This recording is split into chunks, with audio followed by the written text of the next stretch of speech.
Kailash drawing వేస్తున్నావా? డ్రాయింగ్లు వేసేసి మొత్తానికి లాకర్లు నింపేస్తావు.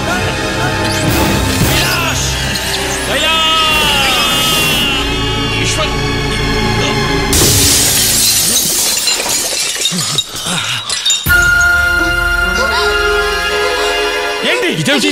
ఎలా పడింది? నేను కాదు, నిజంగా నేను కాదు, నేను కాదు, నాకేం తెలీదు,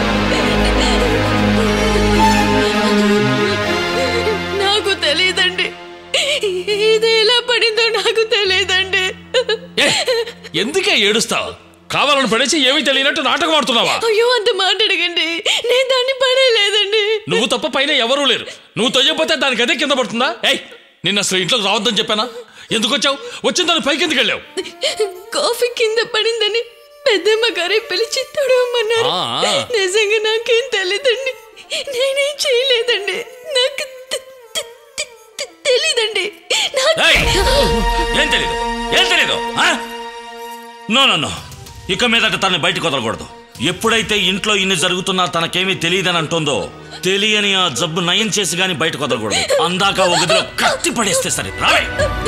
నన్ను వదిలేండి, నా మాట నమ్మండి, నాకేం తెలీదండి, నన్ను వదిలేండి.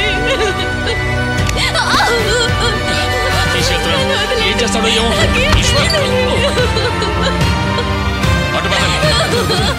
నన్ను నమ్మండి, నన్ను నమ్మండి. నేను అయ్యగారిని చంపాలని ప్రయత్నించలేదు. బాబు ఏంటి బాబు ఇది? నా మనవరాలు అట్లాంటిది కాదు, వదిలేయండి, దాన్ని వదిలేయండి బాబు. బాబు లేనివాళ్ళనే కదా నా మనవరాల మీద మీరు ఎంత నింద మోపారు. లేనిపోయిన బండాలు దాని మీద వేస్తే రేపు దాన్ని ఎవరు పెళ్లి చేసుకుంటారు బాబు? బాబు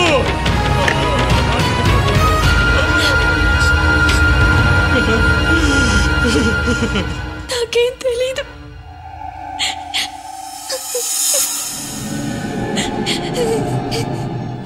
ఆ గజ్జలెవరివి? అవి ఇక్కడికి ఎలా వచ్చాయి? ఆ గజ్జలు ఎవరో నాకు తెలీదు. ఇల్లు ఊడుస్తున్నప్పుడు కింద పడుంది, నేను తీసి ఇక్కడ ఉంచాను, అంతే.